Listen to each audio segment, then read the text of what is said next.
Mr. Chairman, President Obama was known as being more liberal than our current president. I have a quick question. Under the previous administration, was seismic activities stopped under the Obama administration?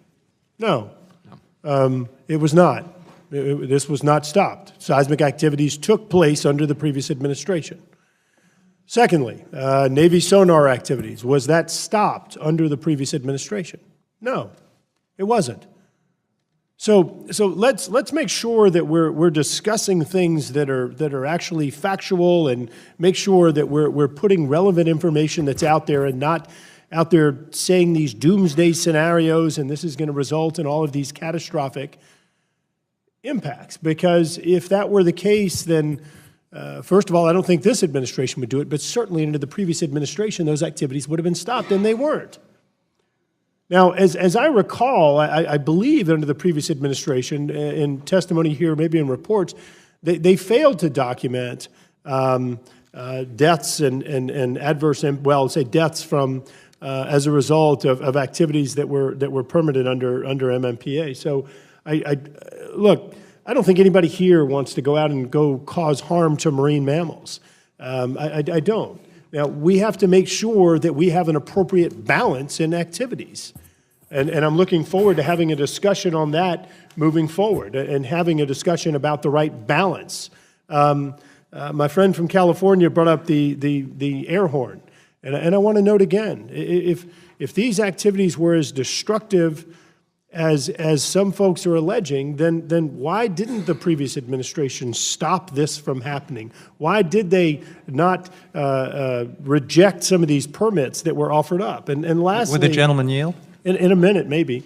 In a minute. But the last thing is, in regard to Section 3 of the bill, it pertains to the Endangered Species Act. There were statements that were made saying that it's waived, it's eliminated. Look, let's keep in mind, there is still a permitting process that is required under the legislation.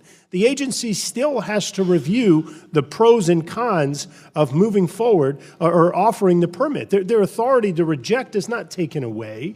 It does put time certainty. It requires that they explain their reasoning to help inform future activities or future applications. And so with that, I'm happy to yield the gentleman time to respond, as long as it's rational.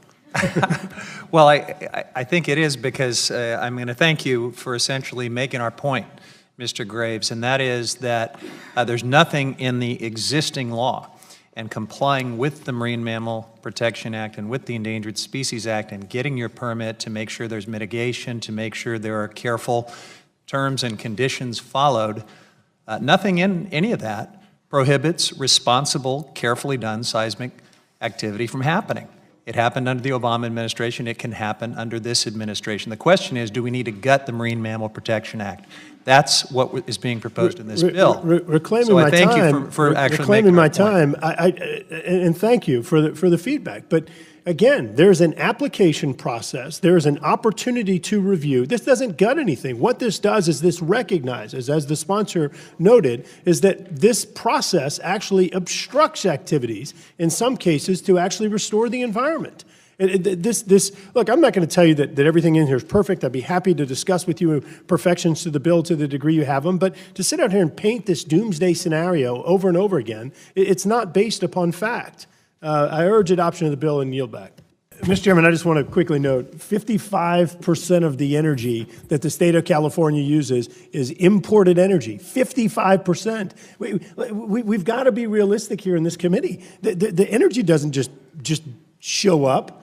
This is actually 55% of the energy, which, making note, under the previous administration, that dependence upon foreign energy increased from 45% to 55%. Mr. McClintock was exactly right in the comments that he made. We have the ability to take care of ourselves, to stop transferring. For example, in the case of 2016, California sending $4.7 billion in Californians' revenue to Saudi Arabia to purchase oil, one of the largest importers or exporters of oil to the state of California. Other countries like Oman, Angola, Ecuador, being other countries that are sending oil to California. So we have the ability to safely produce oil, energy, protecting our environment, and I think it's important to keep that in mind as well. Yield back.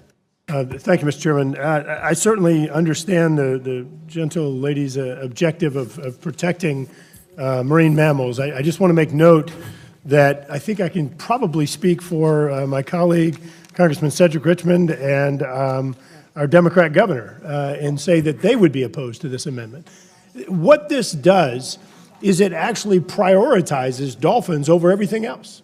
There is a trustee council for the oil spill comprised of state and federal officials that guide the restoration activities, that guide the response to the oil spill, the remedial efforts to help restore and protect the environment. None of them would step out and say, you need to prioritize dolphins over every other species, including humans, and this would actually stop other restoration activities.